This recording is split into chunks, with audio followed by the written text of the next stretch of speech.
So even when you think about like blasphemy laws, for instance, you know, like if somebody blasphemed Jesus Christ, you're in trouble. If somebody blasphemed, you know, Muhammad 100 years ago, you're not in trouble. Why? Well, it's not equal weights and measures. The Second Amendment was never understood to mean that you can't put any restrictions on the ability of people to keep and bear arms. Nobody actually wants the Constitution. They just use it when it's convenient for their ends. That's correct. True. No, hang on. Sorry, Tim. I have to. It's not fascism. Inequality is not fascism. Fascism is the sublimation of everybody to the state. It is a coherent philosophy. It's a stupid philosophy. No, wait, hold on, wait.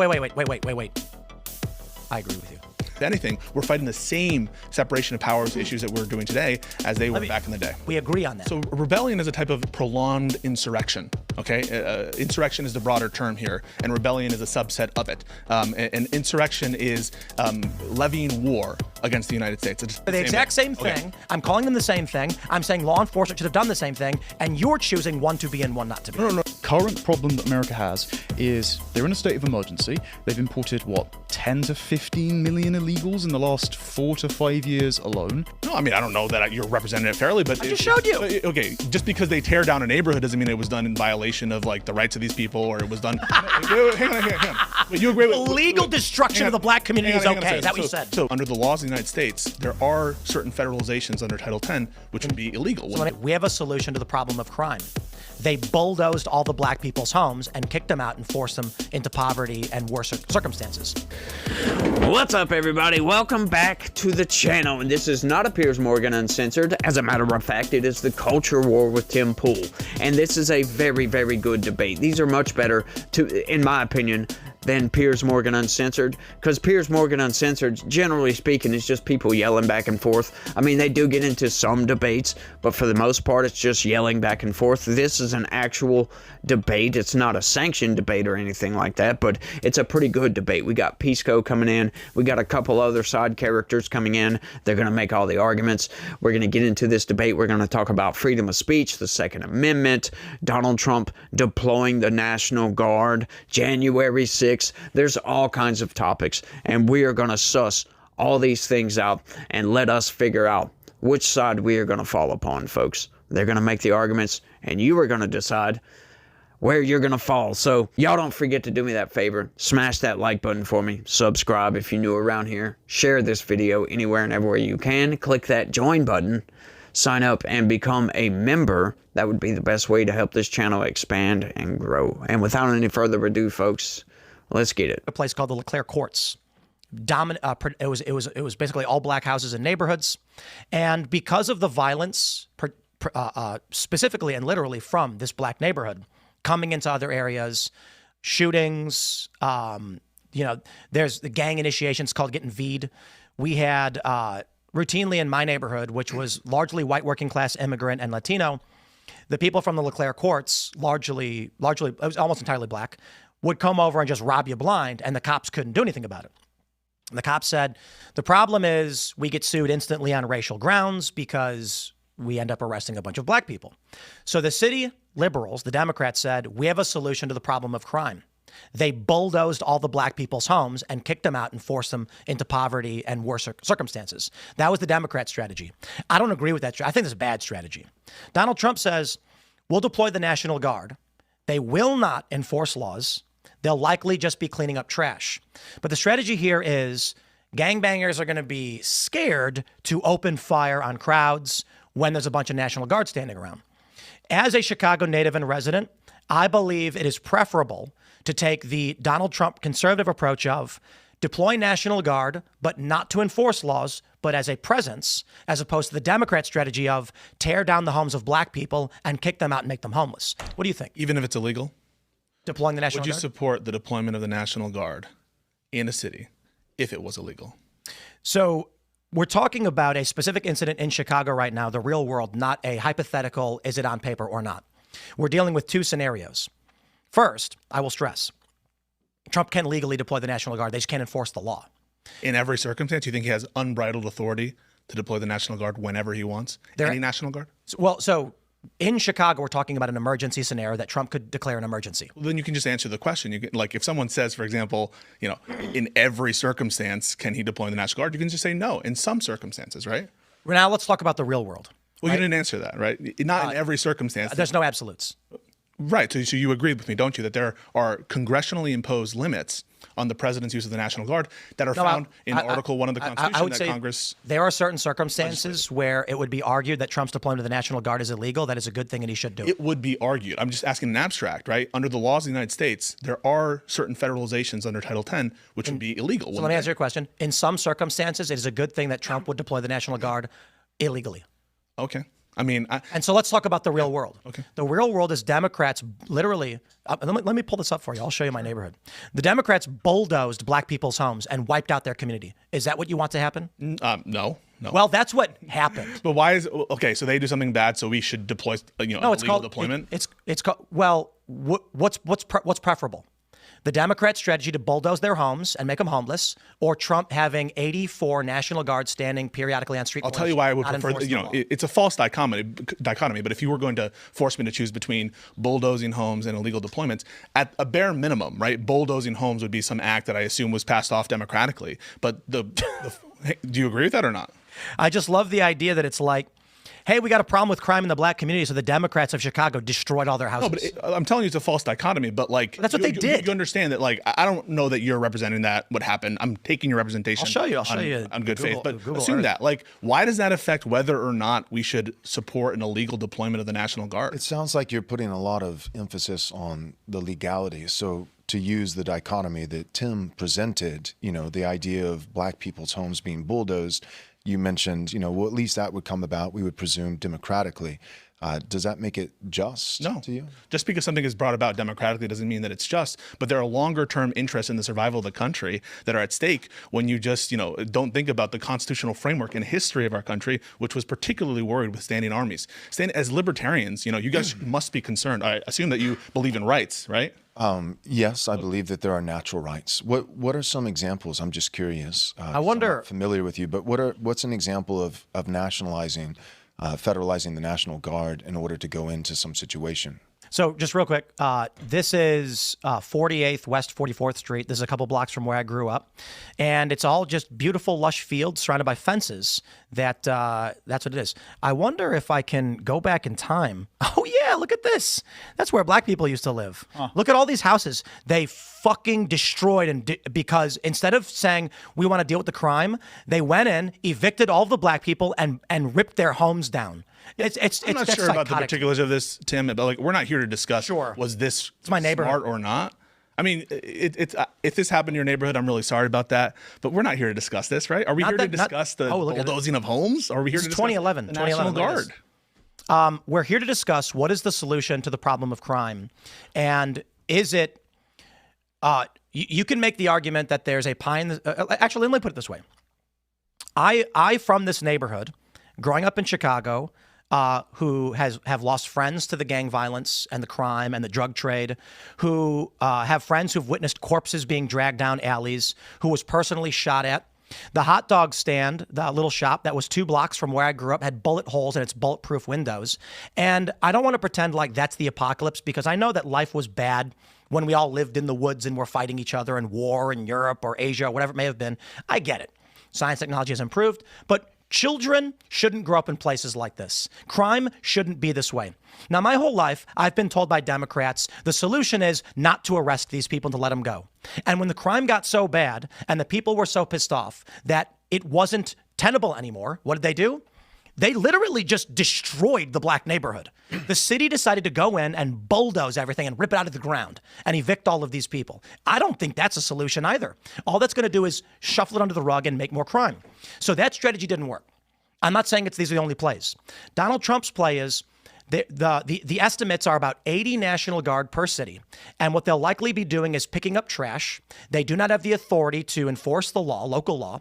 But the idea is in these areas where gangs come into, like Vidham Park, where I grew up, where you'd see 15 black teenagers come into our neighborhood and just steal everything from you.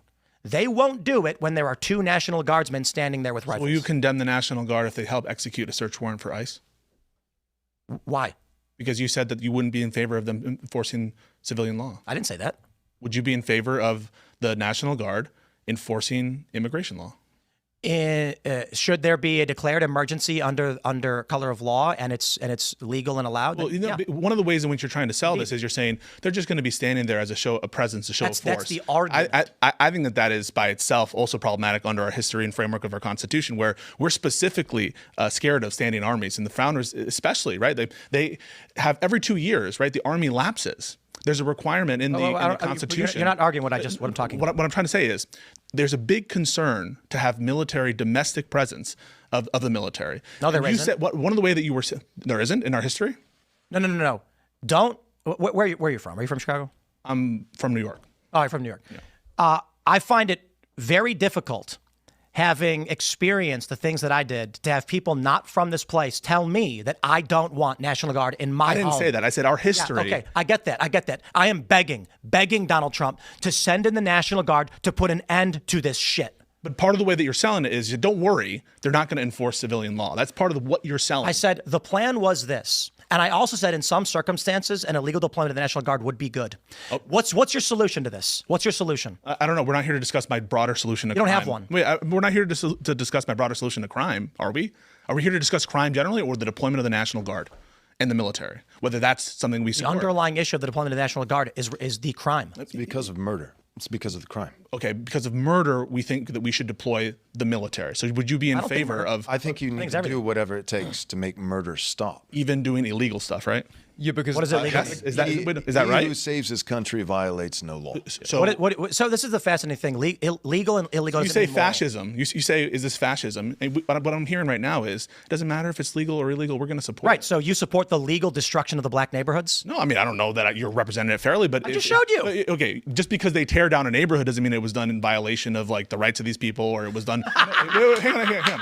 Wait, you agree with legal destruction of the black community is okay? Is that what you said? So, just to be clear, you would agree that just because a neighborhood was bulldozed does not mean that was a wrong thing to do, right? Say that one more time. You're representing me for the first time the fact that this neighborhood was bulldozed. I can't comment on it other than to say, if you're representing it correctly, that it was all done unfairly, well, I'll put it like bad this. motive, then sure, then it was a wrong thing to do. But that doesn't bear on whether or not the National Guard deployment is okay. Do you think that Donald Trump's argument for the deployment of the National Guard is legitimate, or is he making excuses? It's illegitimate, obviously. So in Chicago, there's not going to be a single Democratic politician who's going to come out and tell you, because crime got so bad, we flattened the black community. They're not going to say that. Yeah, but why are we playing this game of whataboutism when we're like, okay, the Democrats had a bad policy on crime. By the way, they've had multiple bad policies on crime over the course of decades and decades and decades. It's not whataboutism. It's quite simple. It's for decades, for generations. The Democrat policies, the liberal plans, the plans you're presenting, and the counter that you're making to Donald Trump has failed and has resulted in people that I know being dead. And the response from the city was, of course, they're going to give platitudes. We're going to beautify the area. And they don't say, hey, the gang violence, murder has gotten so bad and the drug dealing so why not have the military enforce the civilian law? He who saves this country violates no laws. I love that. You know, a lot of people, they view Abraham Lincoln as one of the greatest presidents in United States history. He, as a matter of fact, suspended habeas corpus in a corridor down to Maryland, arrested a lot of the Maryland legislature, right, because they were Confederate sympathizers. Maryland was a slave state, right? So Abraham Lincoln violated a lot of laws and violated the Constitution in many cases, and we still view the man as one of the greatest presidents in American history because he saved this country. He won the war. He brought back the rebels, the rebellion, the Confederate states, the Democrats, if you will, if you want to go with a modern representation of that. It's kind of what that was. But, you know, it brings it back to the question. Okay, so what Donald Trump is doing, he's sending in the National Guard to these places where the local governments, they just refuse to enforce the laws that are on the books. You know, these cops can go out and they can arrest the criminals, but if the DA just lets these people go or drops their charges down to misdemeanors or whatever it may be, and they don't actually enforce the laws that are on the books, what good are these DAs? What good was the job of the cop? You know, it disincentivizes police officers to actually get out there and go do their job. So the fact that they're calling it illegal, which it remains to be seen whether it's illegal or not. And just because a judge slams a gavel down, you know, in a federal circuit somewhere and says, well, he can't do this, doesn't mean that it's illegal. Doesn't mean that it's just. doesn't mean that it's the wrong thing to do. Doesn't mean that it's right either, right? We got to look at in context what the National Guard is actually doing.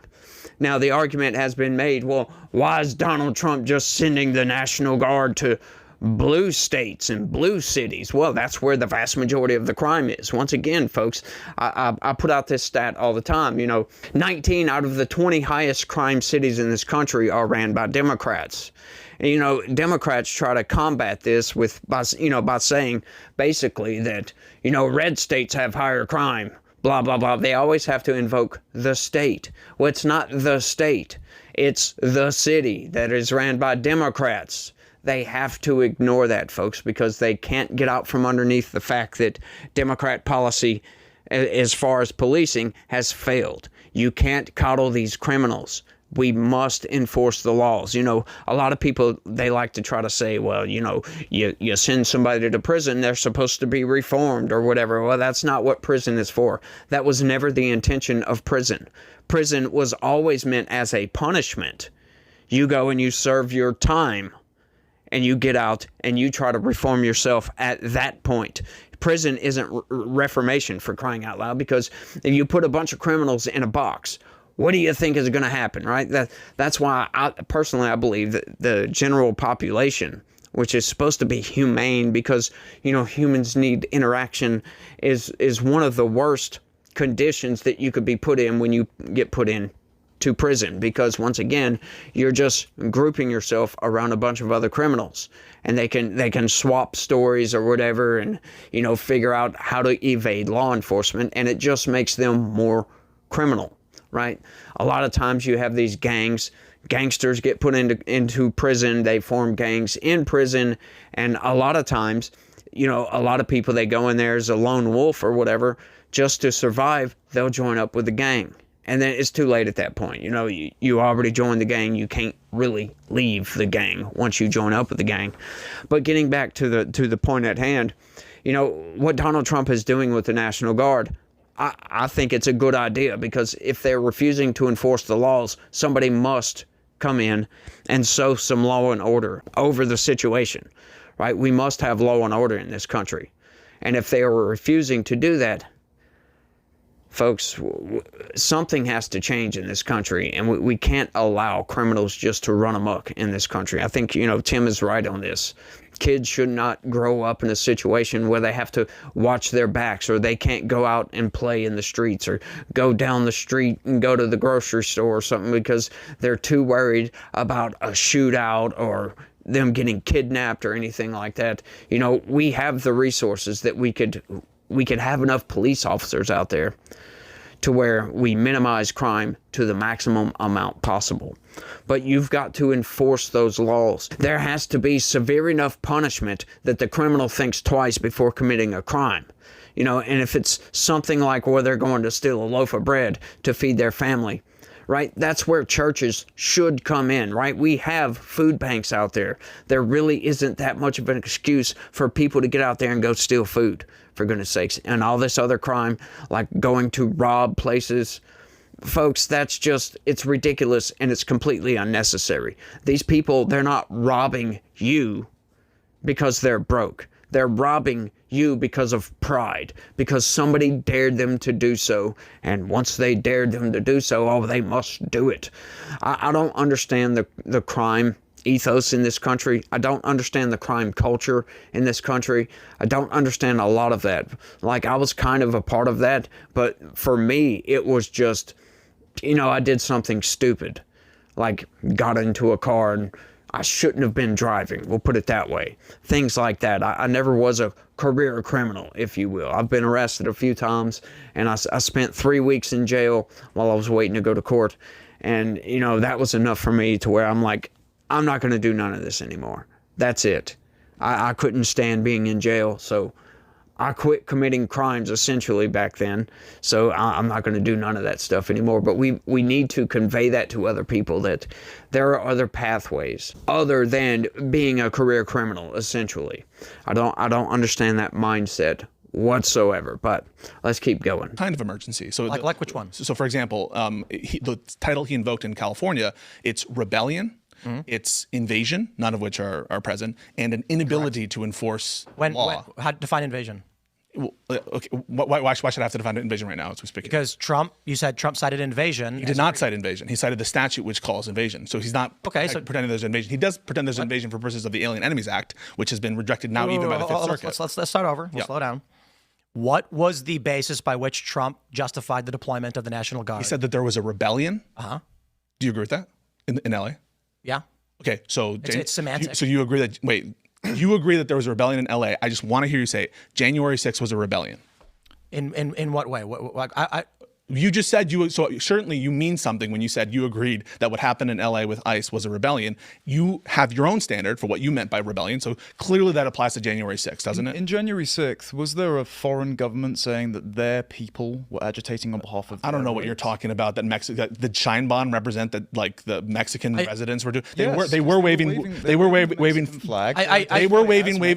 were waving foreign flags on January 6th. They were waving Georgian flag, the country of Georgia flag. They were waving. Was the head of Georgia agitating for Georgian national citizens or ethnically Georgian? That turns on whether something is a rebellion. Or invasion. So whether or not they're waving a flag and whether a foreign country is saying that these are our shock troops to leverage political. That changes in your mind whether something is a rebellion or not. Or an invasion, yes. Of course it does. The important thing to consider is the legal definition versus the colloquial or the semantic as interpreted by different individuals. The thing about January 6th is that I would argue certainly some of those people thought they were engaged in insurrection or rebellion. That's not whether they thought, whether you called it and are willing to call it a rebellion. But you are willing to call LA, what happened in LA, the violence that occurred in LA, a rebellion. Why is that? So with January 6th, it was disorganized and random.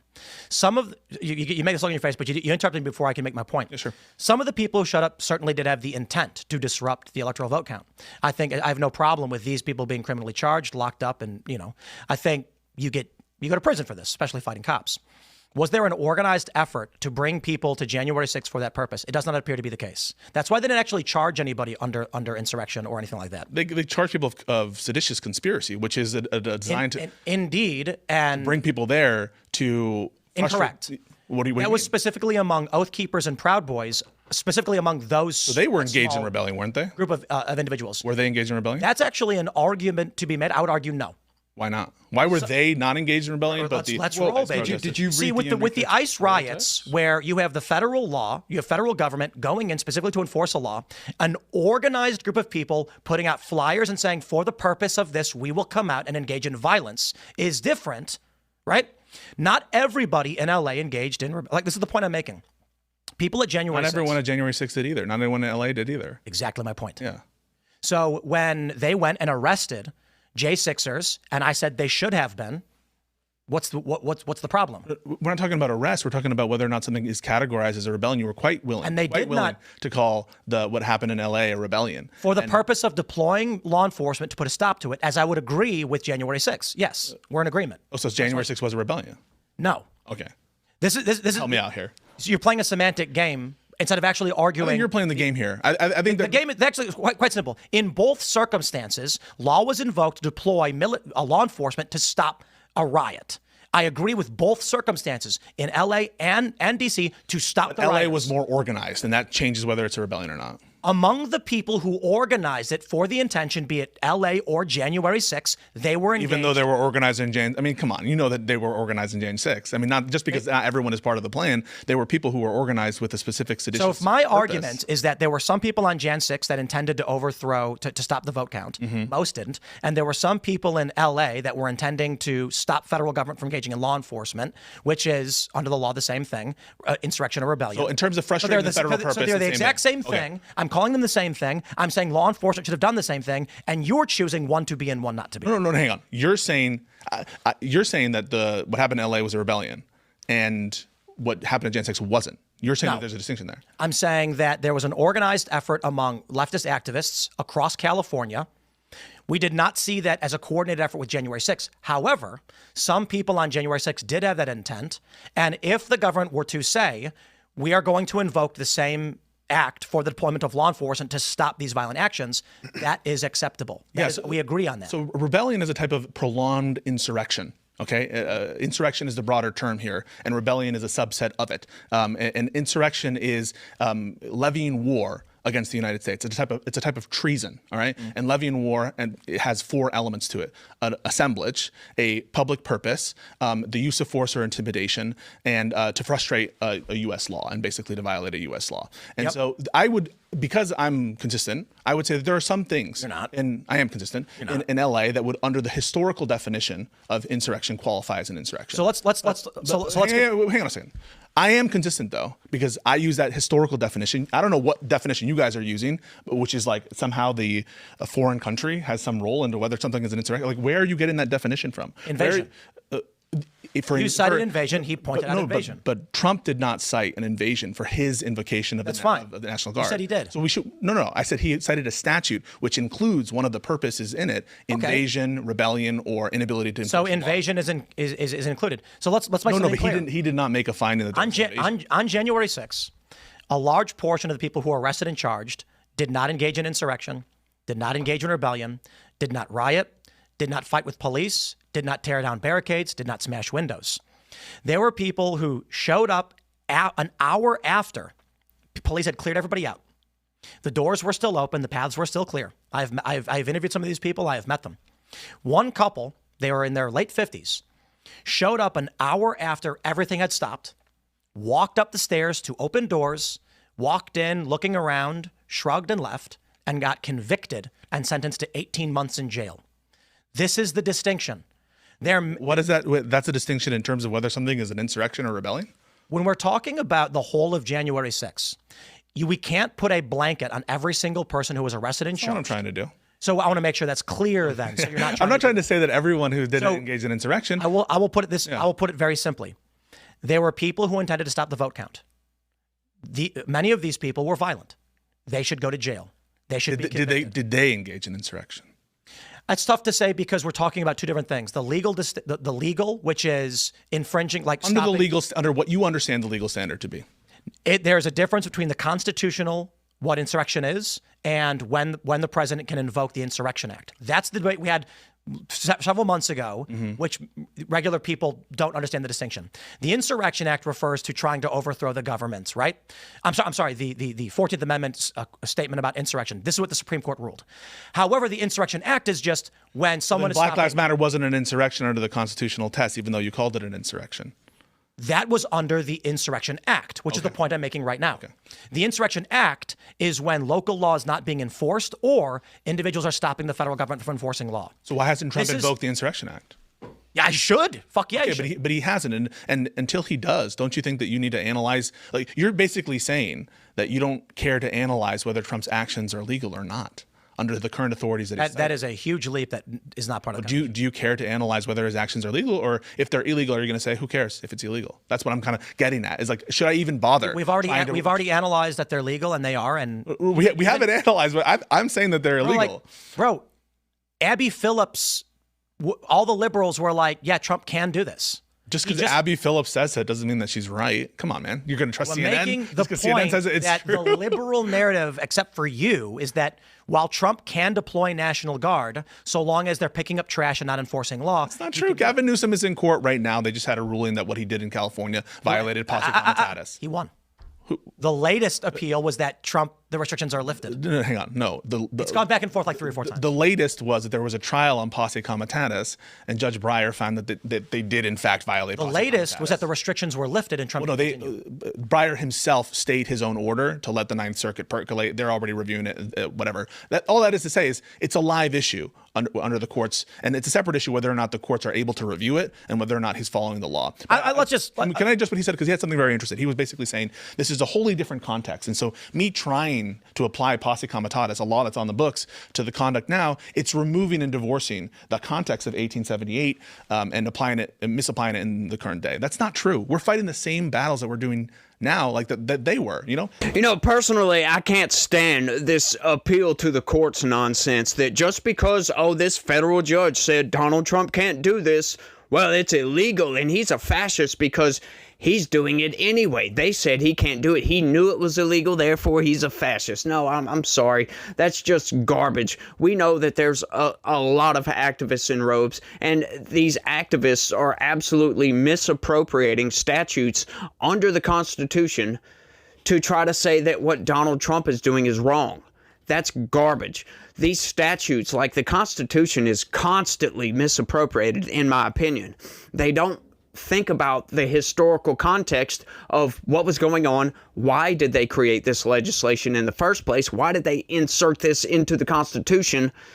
But see, they misappropriate that. Just because the language says something, oh, we can take that language and apply it to this in a totally different context and say, well, that's unconstitutional. I'm sorry, that's garbage, right? We're going to get into this here in a little bit, but, you know, everybody will misappropriate the Constitution to suit their own means whenever they feel so, like whenever they want to, whenever they can invoke whatever they can from the Constitution. When they find it a benefit to their political cause, they will invoke the Constitution and bludgeon you over the head with it just because they can, just because it's politically advantageous for them to do so.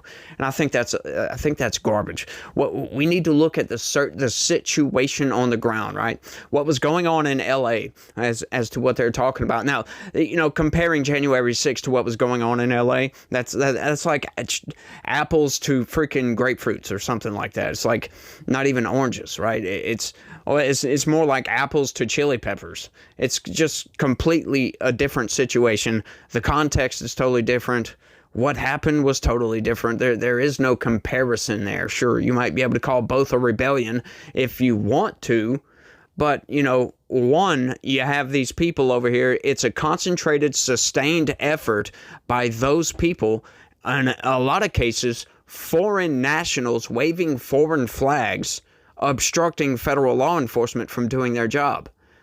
Yeah, I would say that's an insurrection. They were fighting with cops. As a matter of fact, that is an insurrection. So was January 6th, but that's a totally different form of insurrection, right? They were just fighting with cops.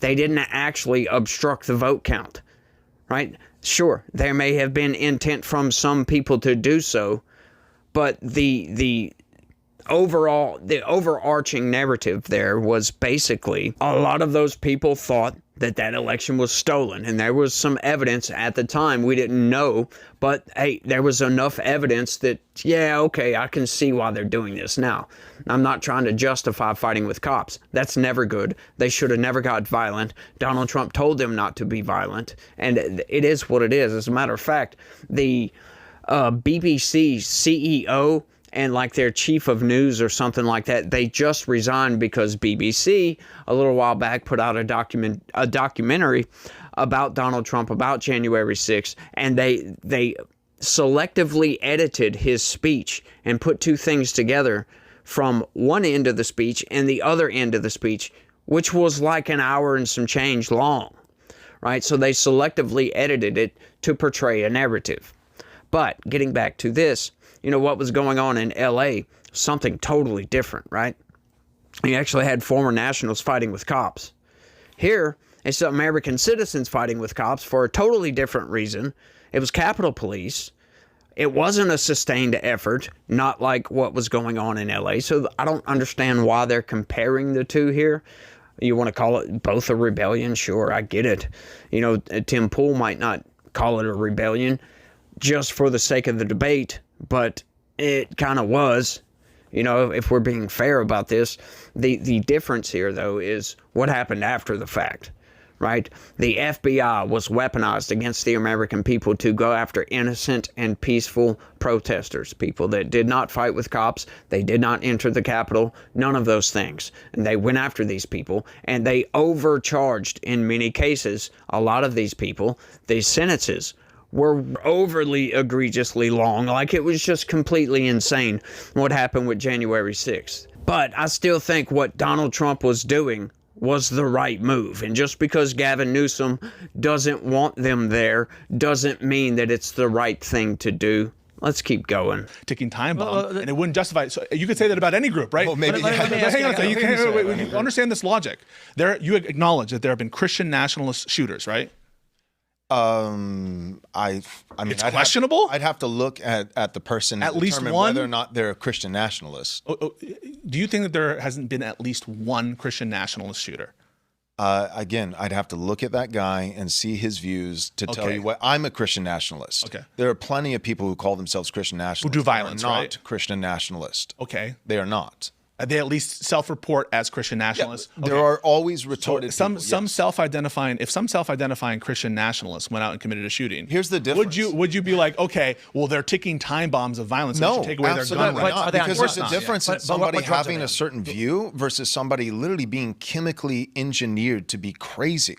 These hormones actually, we're talking about a biological shift that makes someone unstable. I have a question for Pisco. Yeah. Because you said no, right? Like trans people should be allowed to have guns. Yes. Do you agree? Do you believe that?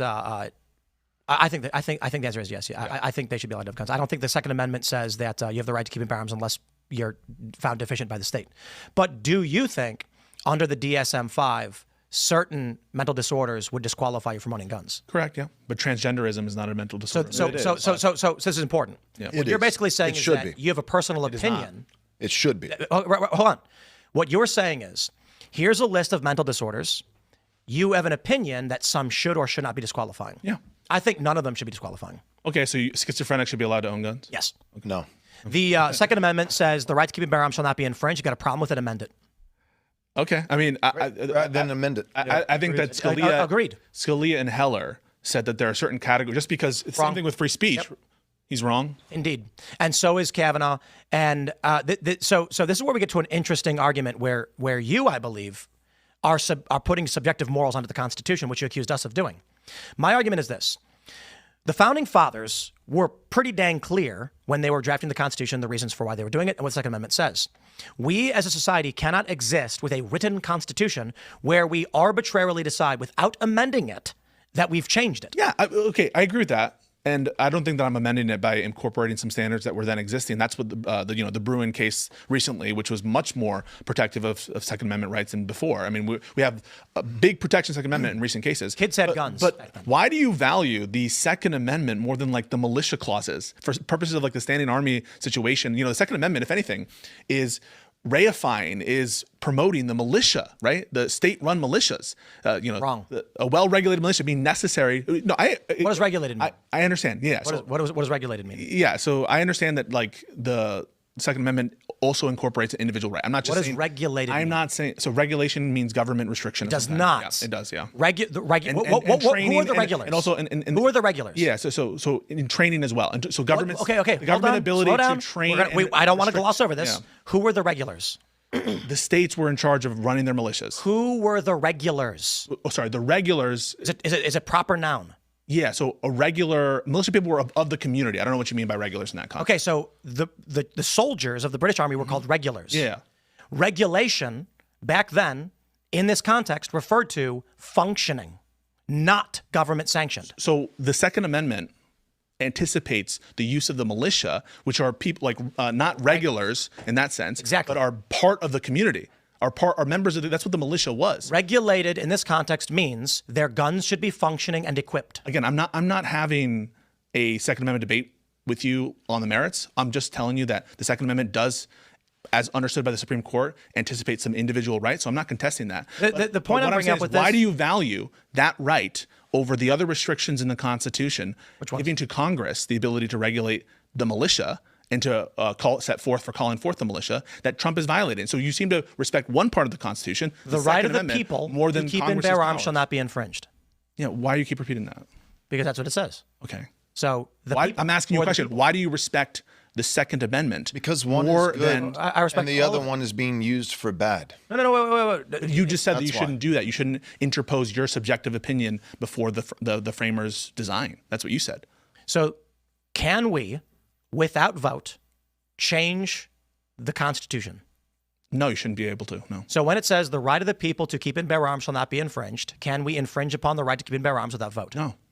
Okay. I don't You understand. need to amend the Constitution. In the meantime, though, what you can do is you can say that for the same reason that, people who are schizophrenic can't own guns, you could actually say this is a condition that bans somebody. I'm approaching this just from a logical platform, and this is why I think conservatives, liberals, libertarians, everybody, maybe not the anarcho-capitalists, are lying to themselves. Why do you? Nobody actually wants the Constitution. They just use it when it's convenient for their ends. That's correct. No, That's hang on. correct. That's not true. Yeah. So Yes, it is. That is not true. The Second Amendment was never We understood. had blasphemy laws in this country for hundreds of years. Bring them back. Bring them Second back. Amendment- Blue laws, Sabbath laws. Let's go. Talk about the First Amendment. I'm ready for that one. That's the point. My point. The Second Amendment was never understood to mean that you can't put any restrictions on the ability of people to keep and bear arms. For example, ex-felons. It was always understood that the right to keep and bear arms does not extend to ex-felons. Yes, and also, did you know that in the 1800s, it was commonplace for local sheriffs and big cities to confiscate the weapons of individuals entering those towns? The Constitution, as people believe it to exist, never existed. Never did. Right. It's all Maybe the Third Amendment. So even when you think about like blasphemy laws, for instance, you know, like if somebody blasphemed Jesus Christ, you're in trouble. If somebody blasphemed, Muhammad 100 years ago, you're not in trouble. Why? Well, it's not equal weights and measures. No, it doesn't need to be equal weights and measures. Now it's the other way around. One God is true. That's correct. One God is true, and the other one is false. And it's the political will of the people who ultimately are determining that. So it's not. We have all these laws, and we have the Constitution to bind us and to restrain us from doing good. Do you respect the Constitution? I respect the Constitution insofar as it aligns with the immutable law of God and insofar as the law is used lawfully. The book of James says the law is good so long as it's being used lawfully. You want to use laws to ensure that more people are still murdered. I want to use laws to promote Criminalize blasphemy. Yeah, what? To criminalize blasphemy. Oh, absolutely, of course. Yes, I want to use laws Who to decides? stop wickedness. Who decides what's and blasphemous? promote good. What? Who decides what's blasphemy? Guy with the gun. The Lord Jesus Christ, the triune He's not God. around to tell us. Secondly, you can look to our heritage. You can look to our history. You can look to what the nation Well, our was in heritage its says, founding. First Amendment, the very first line, Congress shall make no law respecting an establishment Correct. of religion. Congress. Let's get there. So First Amendment, let's make it even simpler. First word of the First Amendment. You're right. Congress cannot make a national church. So you cannot have a federal church over the whole country that is Episcopalian or Catholic or Baptist or whatever. But at the time that happened, you still had within the original colonies, 10 or 11 out of the 13 colonies had sanctioned churches. So technically, even with the First Amendment as it is on the books today, you could have state churches. Texas could be, Baptist, and Mississippi could be Presbyterian. You could have state churches. I'm not even saying that you should, but you could have state churches. What I would argue for at the national level is a pan-Protestant Christian nationalism.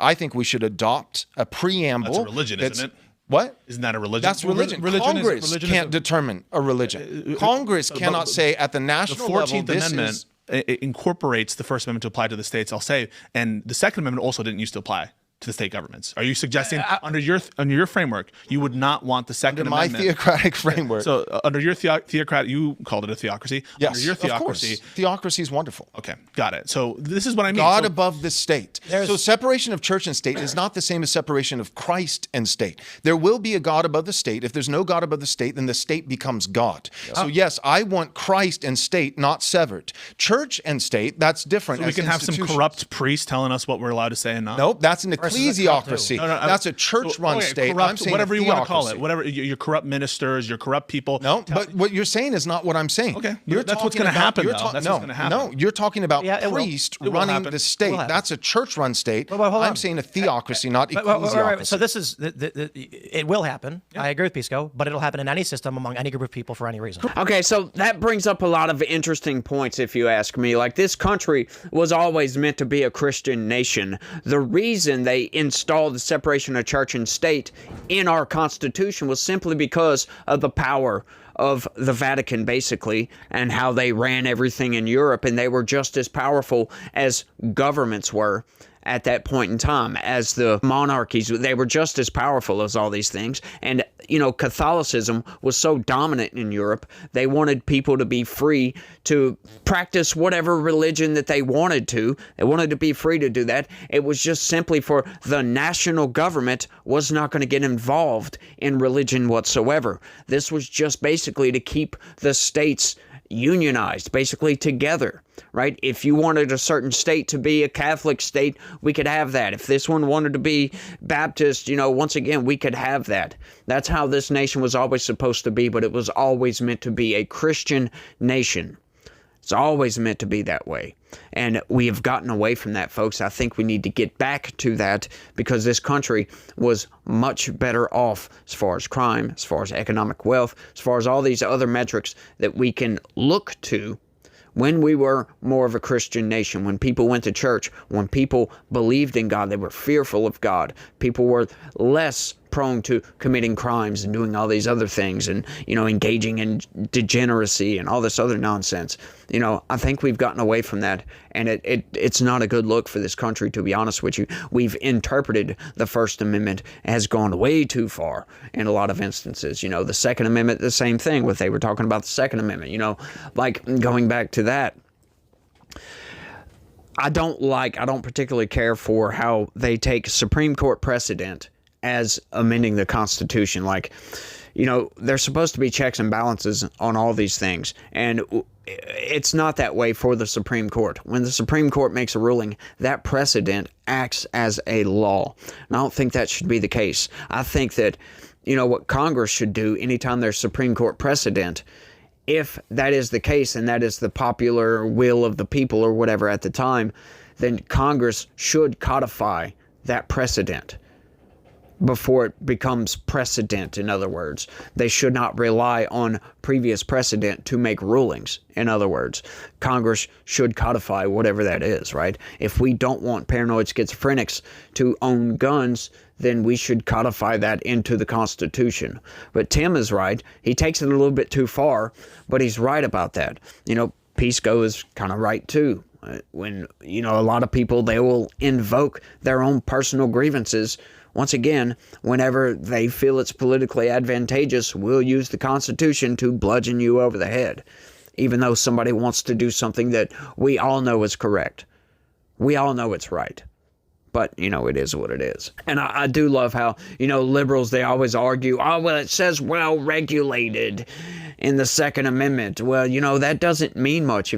Once again, we always have to take historical context into account when we're trying to suss out the details of what the Constitution actually means and how we're going to make our justifications for whatever we're invoking the Constitution for in today's context, right? So we always need to look back to historical context to figure these things out. If regulation meant something different back then, if it just meant, a functioning weapon, keep and bear. What does that mean? That means to own and use.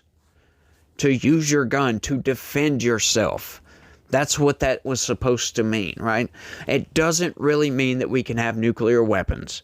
Right, some people make that argument, Tim Pool being chief among those. He'll make that argument. But, to be honest with you, private corporations do keep nuclear weapons, as a matter of fact. Like, who do you think the U.S. government contracts to build nuclear weapons?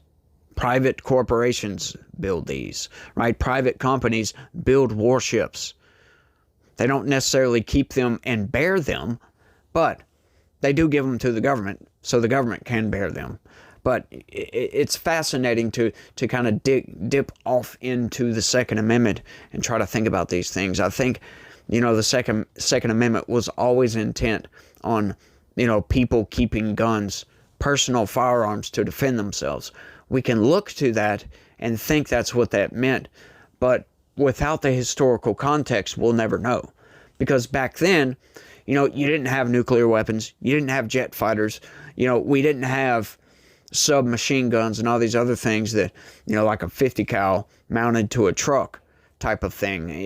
That was never really meant to go into it, but things evolve, so we need to evolve with them. And we must amend the Constitution whenever new technology comes into place.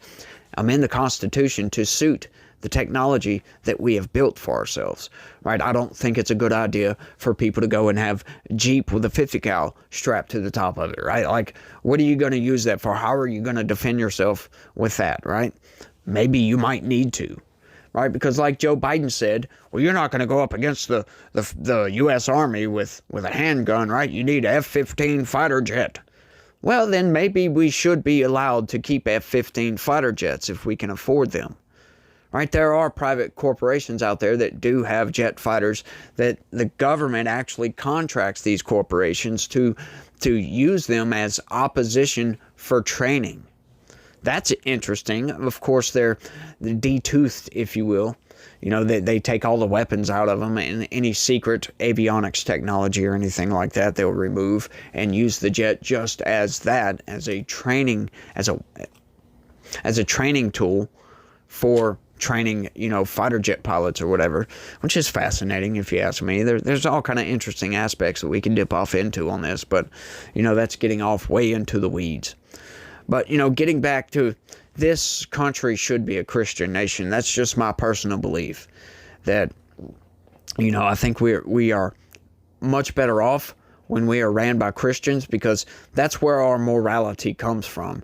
And a lot of decisions, especially in politics, you know, we derive those decisions from our own morality. And if we don't have moral guidelines, where do those decisions go? Well, you get a lot of decisions like, you know, this transgender nonsense, these laws being made that, hey, let's go ahead and trans your kids and all this other nonsense, which is just abhorrent in my opinion. I don't think kids should be subjected to this kind of nonsense, right? Like Drag Queen Story Hour. I don't think kids should be subjected to that kind of nonsense, right? These types of things, anything of a sexual nature, should be kept private, in my opinion. I think society would be much better off if this stuff was kept private. Like Pride Month, for crying out loud. That should be a private thing. We should not have parades of celebrating your queerness, right? I don't think that's a good thing. I don't think that's good for society at all, right? Once again, heterosexual relationships. People shouldn't be making out in public. We shouldn't be putting these things in other people's face. It has nothing to do with anybody. It should be a private thing. Now, if a couple wants to hold hands walking down the street, I don't see a problem with that. If you're a gay couple, I don't see a problem with those things, right? Because that's not overly sexual. That's just the bare minimum. People hold hands all the time. You know, there's nothing to that. You know, if a kid asks why they're doing that, well, they just want to. There you go. People love each other. That's it. But, you know, now we're getting way off into the weeds on some other nonsense, but I think that's all I got on this one. I want y'all to let me know what y'all think about all this down in the comment section. It's a fascinating debate, y'all, but that's all I got. So y'all don't forget to smash that like button for me. Subscribe if you're new around here. Share this video anywhere and everywhere you can. Click that join button. Sign up and become a member. You know you want to. But outside of all that, y'all try to have a good day. And remember, folks, that God has a plan for all of us. You may not understand that plan. You may not know what it is, but it's there. You just got to suss it out for yourself. And He loves each and every one of us. We must remember that, folks. We must remember that. But like I said, y'all try to have a good day. Stay legitical. Peace.